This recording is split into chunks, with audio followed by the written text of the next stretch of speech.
As I've talked about all three major Zeppelins over this past month, one thing is pretty clear from Araki's writing. Each Zeppeli inherits something from the last. They work in turn as if they were part of a three-act thematic structure. And this same structure is seen in one of Led Zeppelin's more groundbreaking masterpieces, Stairway to Heaven. これが運命ならあるがまま受け入れよう。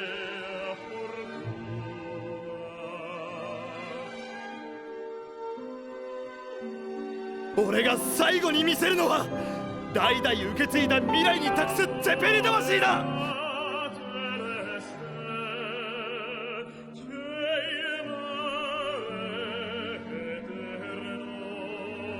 俺の本当の名はユリウス・カエサル・ゼペリだ。父上がつけてくれた。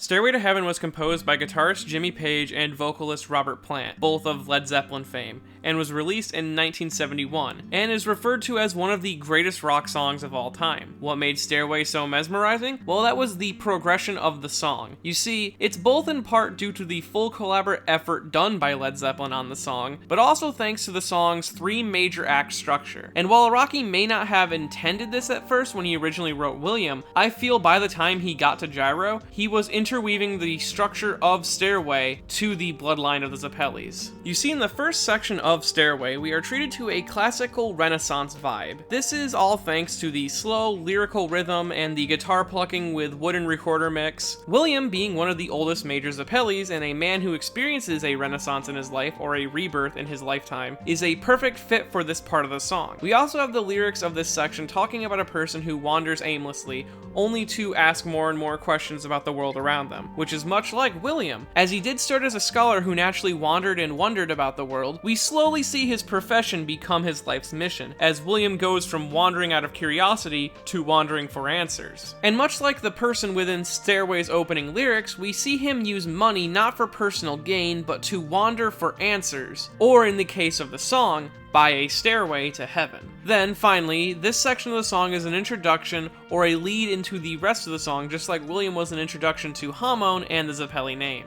Which leads us to the middle section of the song, which introduces a whole lot of stuff built off the legacy of the last section, much like each Zeppeli is built off of the last Zeppeli that was introduced. This being that they overlay a lot of electronical instruments, which then in the middle are overlaid by drums. Basically, the song slowly becomes more modern, and this is reflected in Caesar being a more modern Zeppeli in comparison to William. And if we look at the lyrics of the electronical segment, they show a lot of uneasiness in your place in the world, and it talks about how you can subside these feelings of uneasiness by pushing them aside through companionship, which is reflected through Caesar, who does feel a sense of duty to his family bloodline, but also fear of his family bloodline. But he's able to hide this fear, at least for a little bit, through the budding friendship with Joseph. Though, as the drums introduce themselves in the second segment of this part of the song, a metaphorical representation of these drums are shown within Caesar as he has conflicting mindsets, and he wants to be loyal to his bloodline, but also live a normal life where he doesn't have to die. And if you begin to examine some of the lyrics in this segment, you start to notice a few things.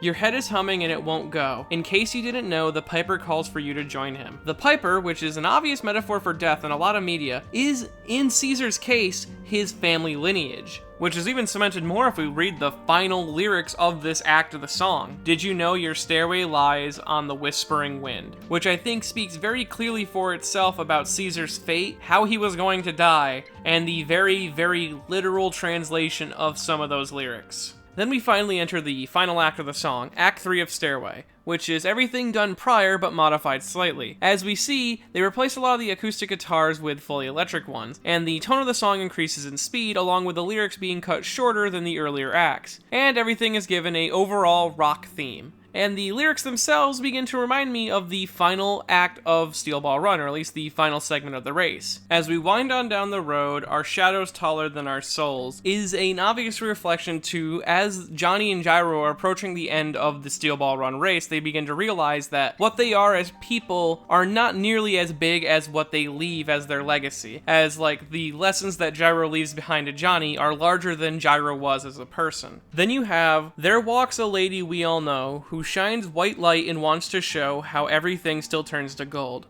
Lucy Steele is obviously a reflection of the lady in that lyric, who is a person that Gyro gets deeply involved with the corpse parts, who then reappears in their life, literally glowing with holy light, which makes the person in the light only experience good fortune, or, as the song lyric implies, shows that everything can still turn to gold. We go from there to, and if you listen very hard, the tune will come to you at last, which is pretty strongly represented through both Gyro achieving an infinite rotation in Ballbreaker in his fight with Valentine, and him imparting the final lesson onto Johnny. And then the final lyrics are, when all are one and one is all, to be a rock and not to roll. Basically, when Johnny and Gyro worked together throughout all of Steel Ball Run, they slowly built each other up. They both became steadfast and strong like rocks, and they did not waver or roll over when harshness came their way. And in the end, this strength allowed the two to achieve the goals they set out at the beginning of the race. Johnny begins to walk again, and through his death, Gyro does pardon that child. Though as the lyrics do draw to an end, we get a calm acceptance of the death of the song, or the end of the song, and this is in turn reflected by Gyro as he begins to ascend his own Stairway to Heaven.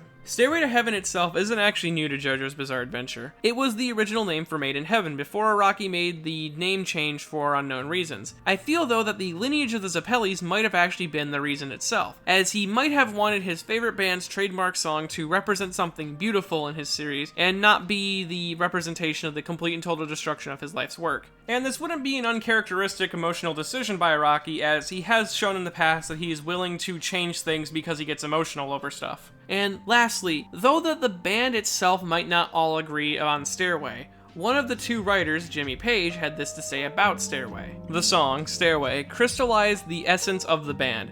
It had everything there, and showed us at our best.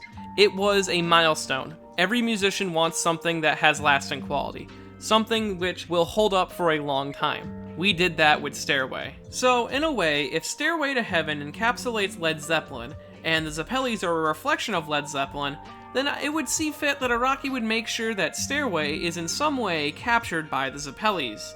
Because, just like each act of the song of Stairway, all the Zeppelins must walk that long stairway to heaven.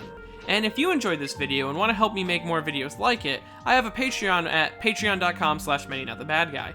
And if you want a taste of that long stairway, well, you can head on over to funimation.com/show/Shimonetta, a boring world where the concept of dirty jokes doesn't exist, where you can purchase yourself a copy of Shimonetta, which is basically the same as walking like a quarter of the stairway to heaven. I mean, come on. It's beautiful.